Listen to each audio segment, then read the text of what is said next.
you a little overwhelmed, feeling isolated, angry, frustrated, unacknowledged, or fearful? Do you find yourself wanting to retreat from the world? Then it's time to break down the barriers and say yes to yourself. Join me, Christine Clark, on Forging a Life to spark the ignition and put your life into drive. We'll cover how to ignite full circle success on your terms. You can forge through. Every episode, I share a life forging tip to spark your liberated, energized, and profoundly satisfying life. It has never been a question of, do you have what it takes? It is only, are you willing to try? Forging a Life is about you and our world, as each of us forge our unique destiny. We light the way for others, igniting world-healing transformation. Step into the work and make an effort. Trust yourself and the process of becoming. Forging a Life starts now. Are you wondering how your neighbors can think politically like they do? Are you mystified by the spontaneous combustion caused by innocuous questions? Do comments and posts on social media confuse you? Do they trigger you?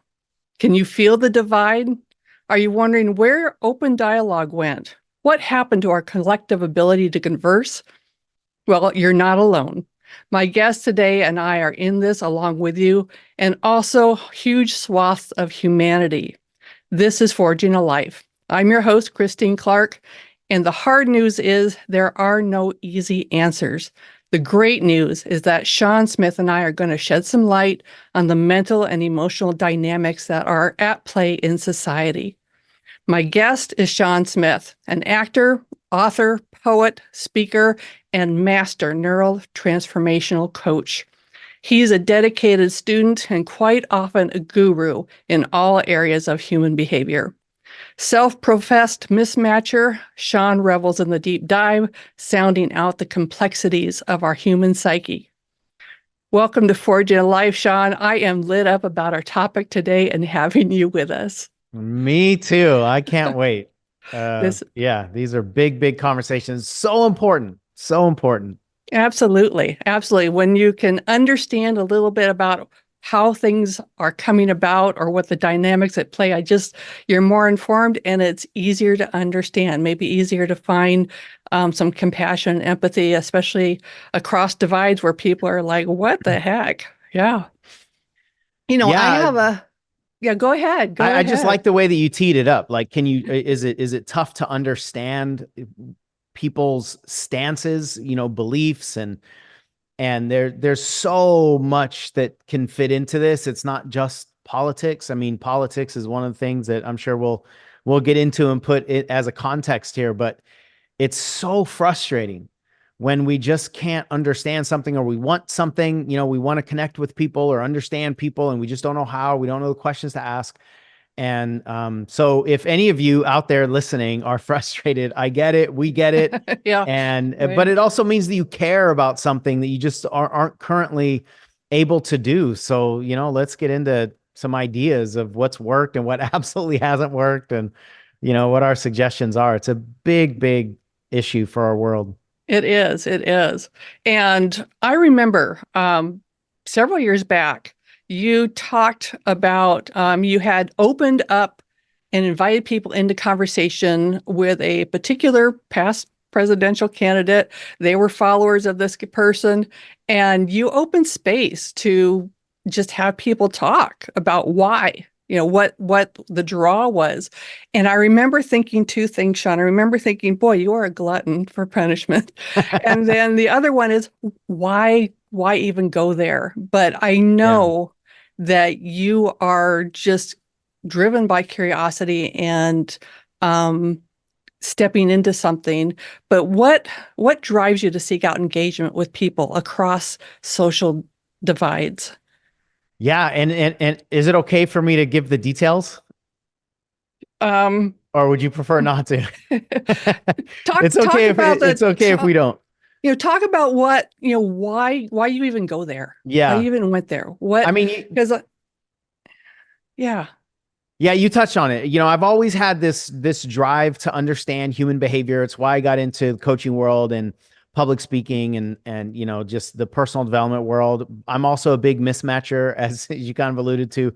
Hmm. And so I I'm a question asker. Like almost anything that I see, I want to know why, or I want to know how, or I want to know if, or I want to find ways that it doesn't work. And so I'm constantly just trying to understand psychology underneath whatever it is that I see, whether it's internal or not. And I was also very, very politically ignorant until 6 years ago or so. Okay. And it wasn't until there was an impeachment that triggered my criminal justice ears, because I have a degree in criminal justice, and so the criminal justice system is what I really know about, and that's how I entered my early adult years. I was a probation officer for a while, and so I always wanted to be a lawyer, so I understand criminal justice at a high level.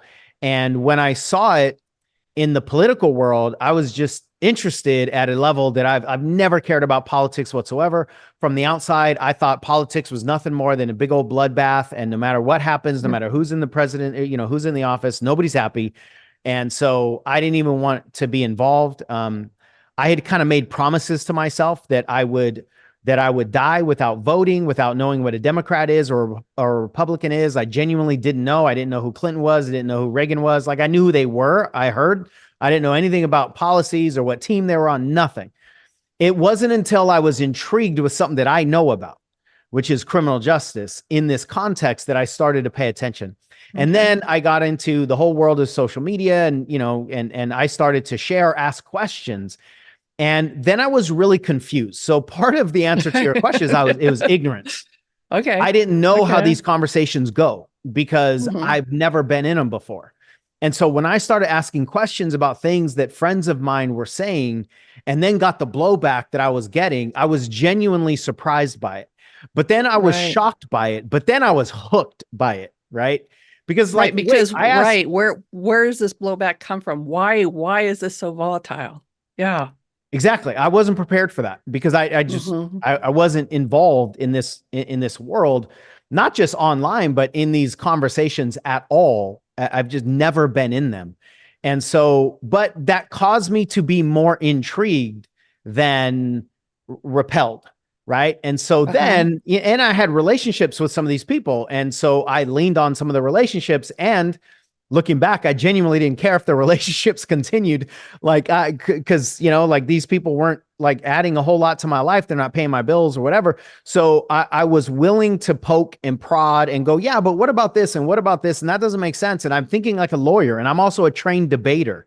And like, I was on the debate like team Okay. in college. And so, and I'm not saying that to like, pump my ego up, but when I hear arguments, I just kind of naturally go, but what about this? Or you said this, or 5 minutes ago, you said something different. And so that's what I brought into these conversations, not trying to make people wrong or anything like that, but just genuinely trying to understand. Like, what Right. is, like, I remember asking, just again, ignorance, like, what is the electoral college and why do we have it? And like, I don't understand, because I think it means this, this, and that. And then the blowback that I got just for asking an ignorant question Right. about something that's political was like, oh, I guess people are mad about this, right? And Very but wound it up. but it but it was my desire to understand, but also genuinely and I've currently been in personal development for like 20 years. Hmm. So up until that time, I was in personal development. I was already a coach. I was doing certifications. I was fully into this world of healing conflicts and belief, and like all the things that apply to human behavior individually but collectively. So I genuinely still have a desire to help people connect.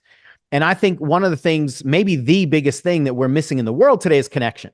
And Absolutely. so inside Absolutely. of these conversations, there's nothing but Hmm. disconnection. There's nothing but attack, vitriol, as you said.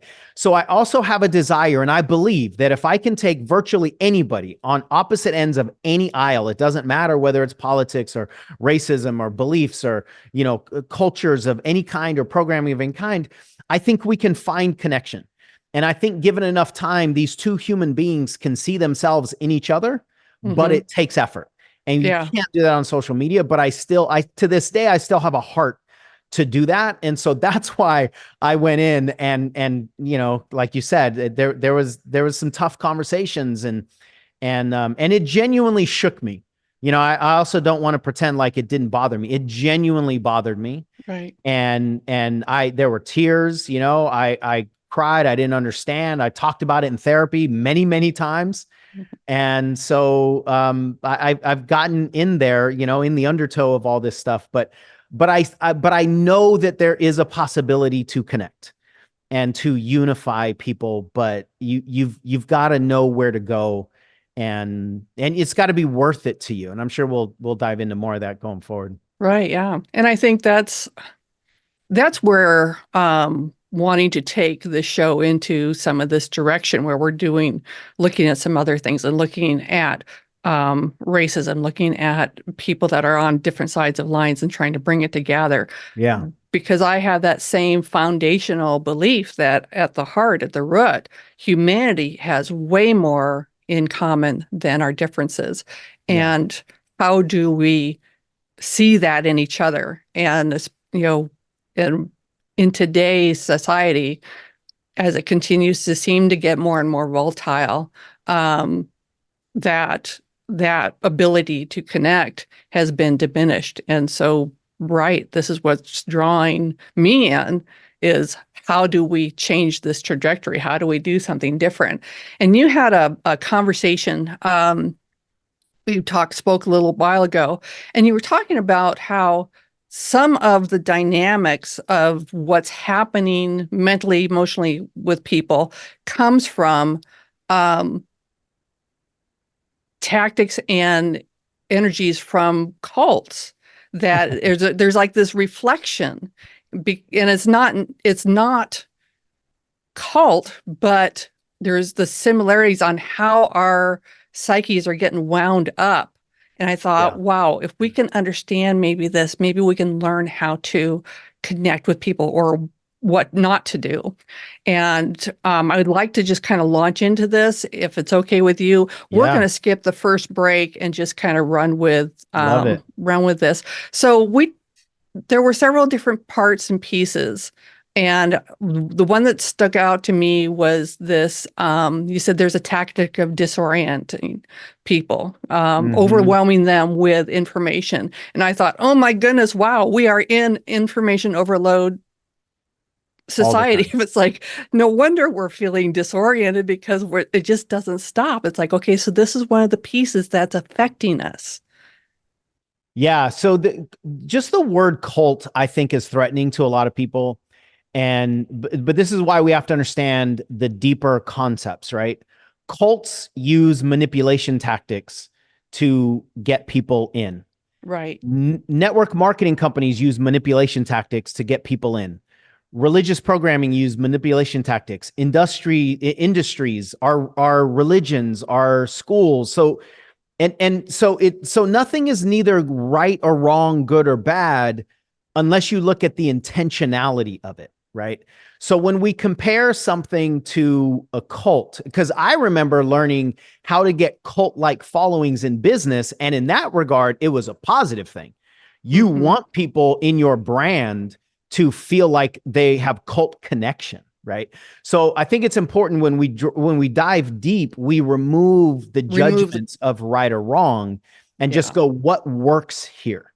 And what just works from let's understand right these concepts. Exactly. So a lot of people might use tactics that work, but they want to help people, or some people will use the exact same tactics and they'll want to hurt people, and anywhere in between. So if we look at the tactics, one of them is what you said. It's disorientation.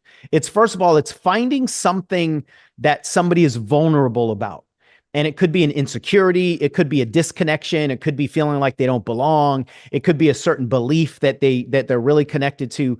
And so those are somebody's vulnerabilities. And as soon as you find somebody's vulnerabilities, now you've got a desire for something, a desire to feel powerful, a desire to be right, a desire to belong, some kind of desire. And then in order to really get that to stick, the first tactic is disorientation.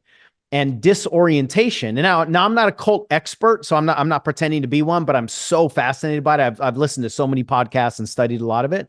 And these are the things that really stood out to me in the context of what we're talking about. The first one is disorientation, because if somebody is adequately disoriented, when we are disoriented as people, what we look for is stability. Right. We We look for want something that we security. can Yeah. that we can count on, right? Like when Hmm. people are going through disorientation episodes, they're taught to just look at stuff that they know, like they'll say table or sky or blue. They're just looking for stability. And so the reason that's important is because if somebody is adequately disoriented, then somebody else can come along with something stable, something solid, something certain in their energy. And the disoriented person will be more drawn to the certainty and stability of how something is positioned. And in that state, they're not checking facts. They're not running through the logic. They're not doing if-then charts. They're not looking for hypocrisy. They're not looking for any of those things. They're just looking to no longer be disoriented. Right. And so from that state, we are really susceptible. And to your point, the social media companies are getting rich disorienting us. Like it is literally their business model to disorient us so that we will be susceptible to anybody that comes along and says, I know what you need and I know where you should go. And so if we don't really understand what's in the soil that's planting these seeds of the tactics that work, we Right. can't get anywhere. Yeah. Two things come out of that for me. One is when you were talking about finding people that are vulnerable in their vulnerability. And it's like, well, we're taught that in marketing to, what's the pain point, right? So Right. we can talk to the need, so then we can say, this is my solution. And it's a way of offering your product, your service. And in that way, it is a communication, and like you said, what's the goal? The goal is to help people. Right. Because I want to be able to share what I have with the world, and I want to help people. And then the other part is, I understand the vulnerability feeling, the disorientation feeling, and the need and desire to have something solid, something to grasp, something to hang on to. And I think that's probably one of the bigger energies that's present, because I feel that it's like, I just wish it would stop. I just wish it would slow down. I just wish I could get a grip on what's going on. And it just seems so um, loose, and just it Yeah. doesn't, you can't get a hold of it. And so it feels very unstable. And that I think that's running as an undercurrent uh, quite a bit. Yes. And we all as humans have a primal need for certainty. We want to know. We want to know what's around the corner. We want to know what's ahead of us so that we can pack, so that we know that the bridge is out. Like there's a primal connection to the avoidance of danger that Right. that makes certainty valuable. You know where the And saber-toothed tigers are hanging out, and you don't go visit that place, right? exactly. And so we have deep, deep programming to stay inside of certainty. And what just hit me as you were explaining that is that that's also a reason why we don't explore anything that we don't fully understand. Because if we explore something that we believe is true about ourselves or about anything else, and it ends up not being true, now we're put back into uncertainty. Right. And so the exploration for truth is threatening to anything that has insecurity in it, whether we're talking about a person or a belief of any kind. And that's one of the reasons why we see so much more tribalism now. People aren't even willing to listen to other people. And at a certain level, it's because if I listen to you and you end up changing my mind, and I've been building a life on 10 years of what I believe to be true, and that's no longer true, now you just threw my entire life back into uncertainty. And I would rather stay certain at a primal level. And that's a major, major issue with our society if we don't even want to listen to people because it threatens our sense of certainty and stability. Right. Right. The good news is we can find things that we can connect on, we can find stability personally. So for any of you that are listening to this and you want to get into certain conversations, with friends or family or whatever, you just want to be a force in any version of this, like you have to find your own stability. That's one of the things you can't just go out there into the ocean and all these big giant tidal waves without something that you can hold on to. So you've got to like protect yourself in this too. And there's one of the things that I said to you several months ago when I heard you go, like, I really want to, be a voice for this. And I'm like, oh, geez. Oh, okay. Yes. You're going to need help. You're going to need this. You need to know this. You need to know that because it is rough out there. But ultimately, if it's something that your heart is calling you to do, then you just have to find ways to make this work rather than go back and because it's like once you have the awareness open that you have a voice that you want to share, even when you recognize that the battlefield is so scary, going back into the shadows is not going to be okay because you like that awareness will never go away. Right. And I think that's where a lot of us are at, Sean, Yeah. that it's gone on long enough.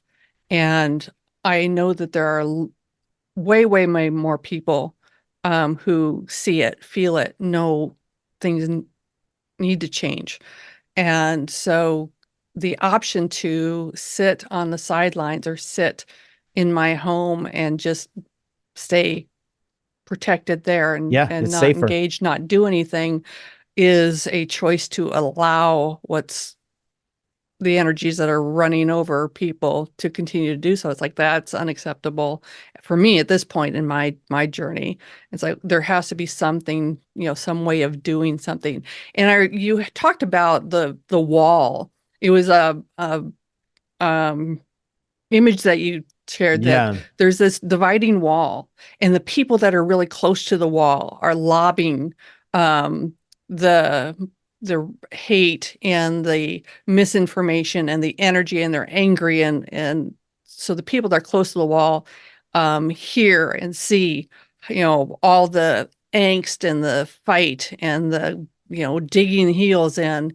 And yet the truth is that on either side of the wall there are many more people, but they're further and further and further back. And it's like there are way more people further back in the field on any side of a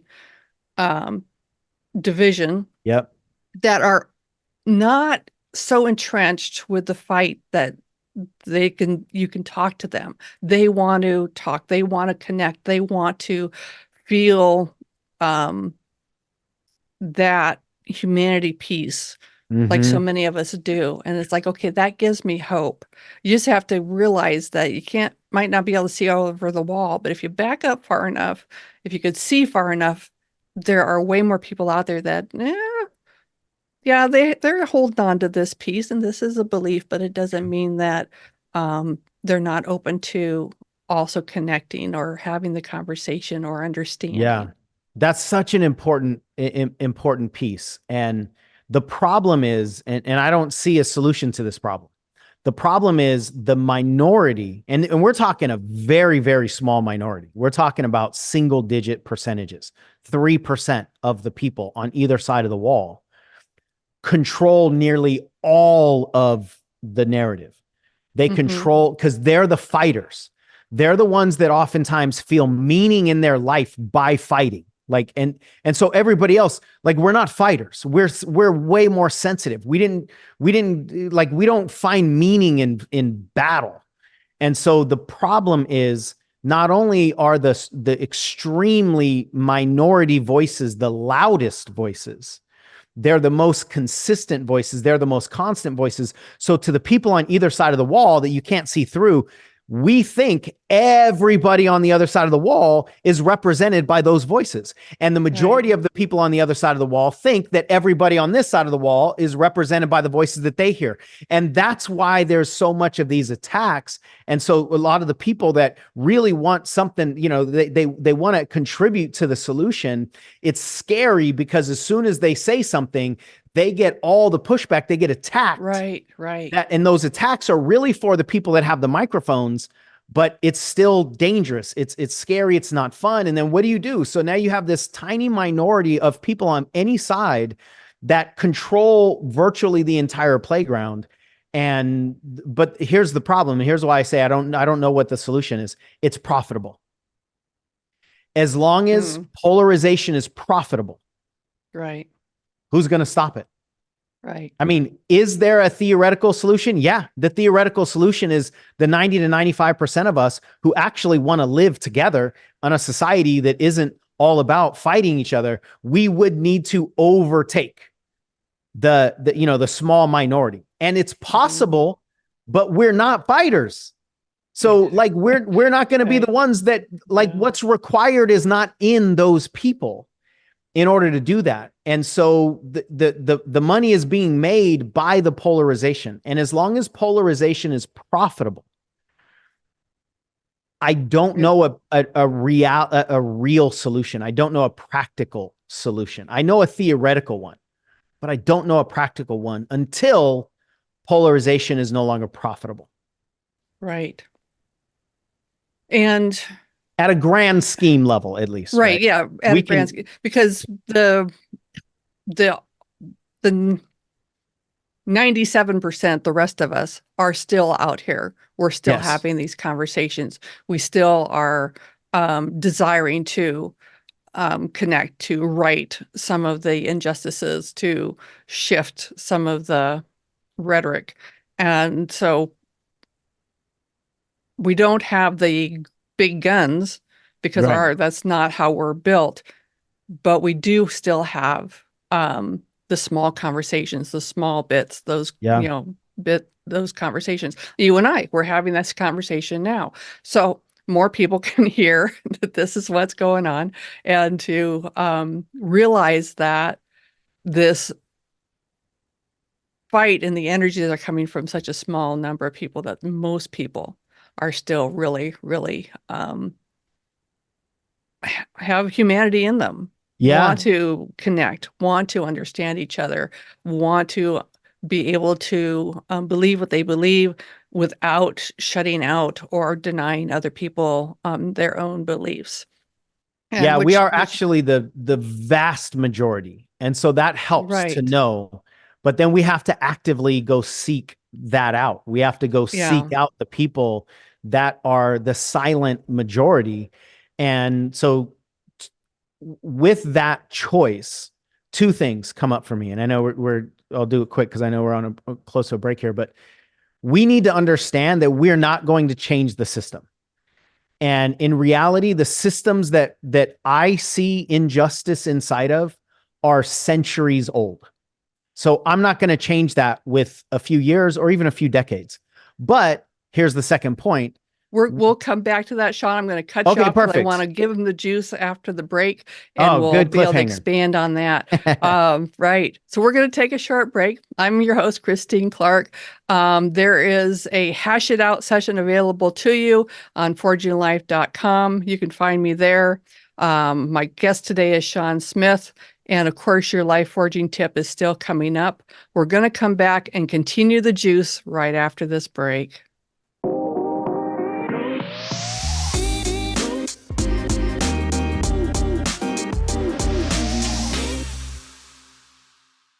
Hello, I'm Christine Clark. This is Forging a Life. My guest today is Sean Smith, and we're talking about bridging across divides.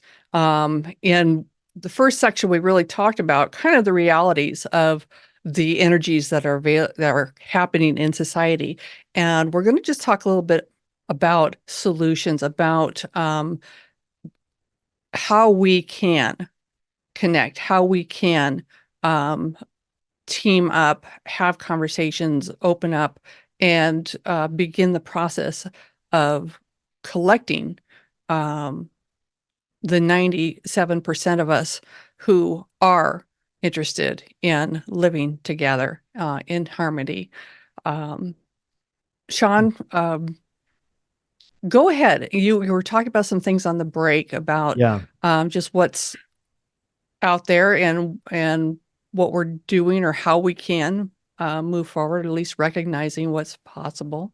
sure. Um, Yeah, it's such a tender conversation. Like I can feel my energy is like so activated and I'm kind of like shaking when I talk about these topics, because it's scary to a large degree, and we are literally creating something that doesn't currently exist if we want to create a world of connection, whether it's individual or on a large scale. And so the one thing that we all need to choose, which is what I was alluding to just before the break, is, do you want to do this? You as a human being, you as a person, do you want to do this, whatever this is to you specifically? But do you want to be a voice for connection, let's say? Do you want to try to bridge these gaps, to try to take that wall down that we were just talking about, or elevate people to a point where you can see over the wall? I think that's a much better option. What I if we like that stood on one. each other's shoulders, right? Right. Yeah, that just gave me the goosebumps when I said that. Mm-hmm. So if you want to do this, then you have to understand it's an uphill battle. Because, like I said, we're polarized for a purpose and literally for a profit. So you need to protect your own energy, and you need to have a reason to keep going, but you also have to understand some things. And, to that point of, like, you're probably not going to change any of the systems that you want to change, but can you just do your part? Can you just Right. say, you know what, I didn't, I didn't make the entire ocean like rise the 5 feet that it needs to rise in order to shift anything, but I threw some pebbles into it, and if enough of us are throwing our pebbles into the Yeah. ocean, eventually the water is gonna rise. Right. And you've got to have some internal drive like that. Like, you're just going to do what you want to do for the sake of doing it, not necessarily for the sake of the outcome. Because in these conversations, the outcomes are just so big, but they take a long, long, long time. So you have to decide that if you're in this for the long haul, then that's how you're going to behave. So getting on Facebook and trying to win an argument on Facebook is useless. No. It's No. never going to happen. Online is not compatible because everybody people are removed. Yeah, You don't have to look the person that you're talking to in the eye, and right. you can just, your keyboard, and you can just pound crap out and throw it back and vent and behave like a child because there's nobody there to correct you. There's Yeah, nobody there's no there that you have consequences. to, right, there's no Yep. consequence. So, that's one of the big pieces is doing it, whatever you're choosing to do is a personal investment. That's the word, investment. There has to be an investment. Right. To be able to go talk to people. And I just did a 2-day conference here in Des Moines, Iowa. It was the Black and Brown Business Summit. And what opened my eyes and just gave me so much juice, like, to carry on, is how many different people are doing something with their businesses or as a philanthropy piece to their business, to make positive changes to take care of different sectors and small slices of society. But they're all there and they're all doing that thing, Yeah. and doing their thing. And that's when I hear you talk about, throwing your pebble, it's like, yeah, pick your pebble and understand that simply acting on your impulse to do what calls to you, Yes. you are making an impact. Yes, you have to let go of the idea that you're going to change um, our society because it's too ingrained. Right. However, every little bit does make a difference. It does shift something, and And I long think a part of term, this too is recognizing that society will change because society always changes. So, like, the other piece of this is for anybody that's, that just wants to see systemic changes of any kind, systems always change. It's just that there's always opposition to the change also. So if you take a look at, where our society was 100 years ago, when women were trying to get a voice, like literally like wanting to vote, or 200 years ago, I don't want to get into, we all know the dark histories, but even 50 years ago, like what civil rights was fighting for 50 years ago is a part of our society to a large degree. Not to all of it, for sure. Not the deep systemic things. So I don't want to be dismissive or offensive in that regard. But there's always going to be a battle between changing and staying the same. But society will always change. We'll never not evolve as people. So if you want society to change, you're on the winning side given a long enough time period. Right. We're always going to evolve. So that helps me realize that, okay, then let me throw my pebble and then get around other people who are also throwing pebbles. Like, Yes. but don't get around the people who are trying to knock the pebbles out of your hand, because they're going to win. The keyboard courage is real. And a lot of online accounts are not even real people. Like, they're different avatars, they're different names. And so people have these alter egos. And so there is no investment. There's no connection, because they're coming from a place of insecurity, or they're coming from a place of fear. So the answer to your point is, we've got to do the exact opposite. We have to get face to face when possible. We have to have investment conversations. One of the coolest things that I did is I was facilitating a conversation on political divide. And I said, let me tell you a quick story. There was a group of people who were really fed up with what they thought was an injustice in society. And so they organized a gathering. And when they went to the gathering, there were a bunch of people with signs, and a bunch of people were saying, slogans and stuff. And then a few people in the crowd started to get a little rowdy. And then authorities were called, and they started to mix it up with the authorities. And some of the people ended up committing crimes, and some of the people ended up going to jail. And then all these, the perspective from the outside had this to say and this to say, and it wasn't right. And they're committing crimes and all this stuff. But these people thought that the system wasn't working for them anymore. So this was their last resort. And then I said, what did you think of? Did you think of the BLM gatherings, or did you think of January 6th? Because at the core, they're the same. Right. But what team you align with will determine which one of those was wrong and which one of those was right. But if we go deep down and understand, the people were there for the same reasons in their perspective. Absolutely. And it caused humans to actually do the exact same behavior, but from a different angle, right? And that's what we have to be willing to do, is dive deep and go, what is it that you're afraid of? What is it that you really want to see? What's your definition of freedom? What's your definition of liberation? What's your definition of justice? And if we're willing to dive deep, we can find connection, but that requires effort. Yes. And we're going to take a break, and we're going to come back and talk about making those efforts. Remember, there's a free Hash It Out session available for you on forginglife.com. Be part of the 1,000 when you follow me, Christine Clark, and Sunglow Transformation on LinkedIn, Instagram, and YouTube. You can connect with Sean Smith everywhere online at Coach Sean Smith. Your Forging a Life tip is yet to come, and we're going to be right back after this.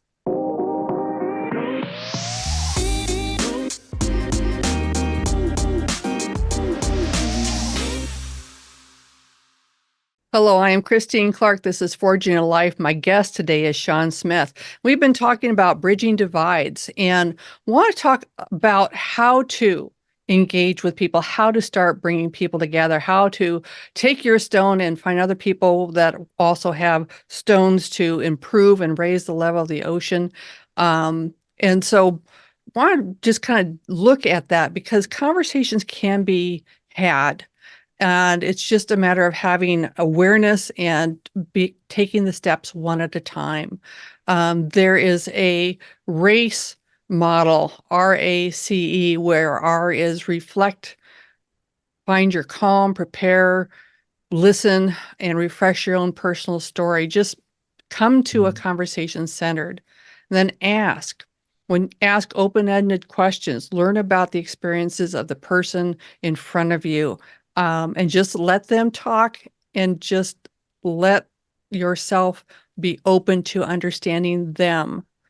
And then you can connect, share a validating experience on your own, and then expand it. Then you can expand the conversation. Once the groundwork's been laid, there's an opportunity to share a slightly different belief or share a perspective and what it means to you personally. And just be gentle and open, and just know, as Sean alluded to earlier, that we're in it for the long haul. We're not going to change things quick or easy. But Sean, I know that you have done so much work connecting people and across all kinds of divides, and understand the human psyche so well. Talk to us about some of the things that, how we can go about um, collecting up, or just starting to build something across, between me and maybe another person or a neighbor that I have, they've shared something that is a view that's like, whew, that's so polar opposite mine, but they're my neighbor. So Yeah. what, and understanding that I've made a choice that I want to go there, not just not just say, yeah, my neighbor, and we just don't talk about politics, but to really try and build some connection to have the tough conversations. Yeah. So I think it has to start with that last piece. What is it that you want? Do you want a relationship with your neighbor? If you do, then there's going to be different advice than if you want your neighbor to change their beliefs. And you use the word understand a few times, and I think that's really important. You have to seek to understand, not to undermine. If your goal is to make people feel dumb, or to get them to say, oh, Christine or Sean, you're just so smart. Now, because of this 45-minute conversation, now I'm going to go to your team, right? And if you're trying to convert people, it's not going to work. But if you No, seek to no. connect with people, then you actually can shift. And I love that model that you shared. And one of the big things is ask genuine questions. But we also need to understand that every single one of us, as a human being, we are living our entire lives essentially to protect our identity of being right and good. So if you try to get somebody to admit that they're wrong, it's not going to go well. Or admit that they're on the wrong side of right, it's not going to go well. Mhm. So if you try to get people to say that they are bad, then you have to check yourself. What's in this for you? Or does your ego just want to win an argument? And if your ego wants to win an argument, then my advice is don't get into arguments, because they cannot be won, not with these kinds of big conversations. And so a lot of this is just to look in the mirror. And again, many therapy sessions literally have been devoted to this. When my therapist is like, what do you get out of this? Like, what are you doing? This is ruining you. Right. Why are you doing this? And what I recognized was that a lot of my arguments I wouldn't let go of because I needed to be right. And so if my righteousness is on the table here, nothing is going to go well. And the only way that I'm going to win is for the other person to lose. And you can't create connection if there has to be a winner and a loser. So we need to put down our righteousness and our ego if we truly want to connect and understand. Now, you don't have to agree. So you mentioned early on that I had this conversation with a bunch of people that I genuinely wanted to understand. And I left that conversation, which was about a 4-hour conversation, and they were so appreciative because somebody wanted to listen to them instead of just judge them and immediately call them, the names, right? But I didn't even know, again, my ignorance served me in that regard, because I didn't even know what those judgments were, but I genuinely wanted to understand. So I walked away with this 4-hour conversation with understanding and still not agreeing.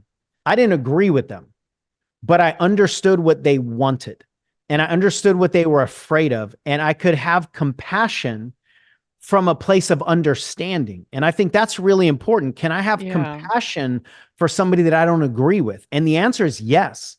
Yeah. But in our world today, agreement is everything. Like agreement means that people accept you. No, it doesn't. Agreement means that people are going to purchase either like literally with finances or with energy, whatever it is. No, it doesn't. And when we're in a society where agreement is basically the currency, then we can't have connection. So what I think all of us need to, assuming that you want to do this work and want to bridge gaps, I think we need to check ourselves and really dive in and then dissect and see if we can have compassion for somebody we absolutely do not agree with. We won't have compassion for their beliefs, but can we have our compassion for their fears? Right. Can we have compassion for their human desires? Can we understand that their definition of this word is different than my definition, but they want it for their family. They want it for their children. They have the same desires that we have. It's just we have different definitions. And so the differences are usually in the definitions, not in the desires. Right. And as you're talking, what comes to mind for me is that if the goal is connection, if the goal is understanding, and you can ask the question, listen to people, have the opportunity to share a personal perspective or experience, and build a connection two ways, it is so much harder to choose actions or policies or talk about things if you understand the people that might affect. Yep. If you can build that humanity. Now I know so many of you are wanting your life forging tip, and I want to make sure we get this in because today we've been talking about opening up awareness around the energies that are at play in society. So here's your life forging tip.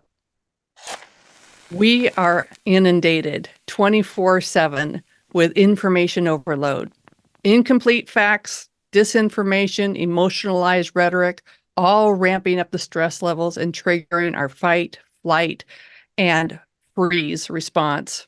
So it's no wonder that we feel confused. It's no wonder we're overwhelmed. It is essential for your mental wellness and your bodily health to shut the information fire hose down.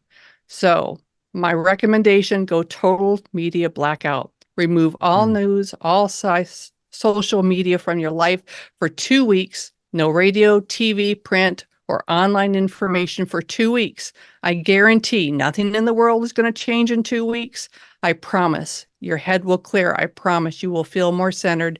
Your own inner knowing will surface, and you will be better able and equipped to navigate your life going forward. I'm here to support you. You can reach out to me on forginglife.com. Sean, give us just your thought in closing out this conversation. It's been rich today. What can you share with us before we end?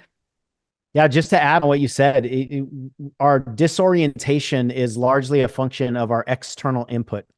And what happens is we then get addicted to external input, so much so that we disconnect from our internal input. And the world is unstable if you always look at what's coming at us from outside. But your internal world can always actually be stable if you're willing to connect back to it and listen to that channel of intuition.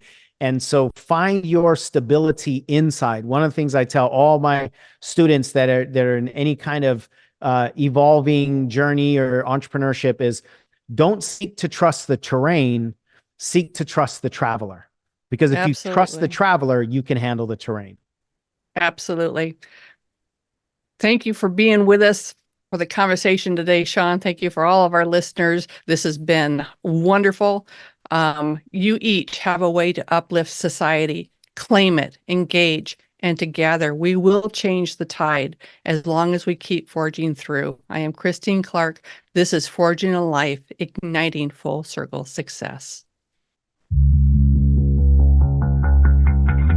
You have been listening to Forging a Life with me, Christine Clark, igniting full circle success. Tune in every second and fourth Tuesday at 9 a.m. on Transformation Talk Radio for more life-forging tips to spark your liberated, energized, and profoundly satisfying life. As each of us forge our unique destiny, we light the way for others, igniting world-healing transformation. It's never been a question of, do you have what it takes? It's only, are you willing to try? Schedule a complimentary personal clarity session. Visit forgingalife.com. That's forgingalife.com.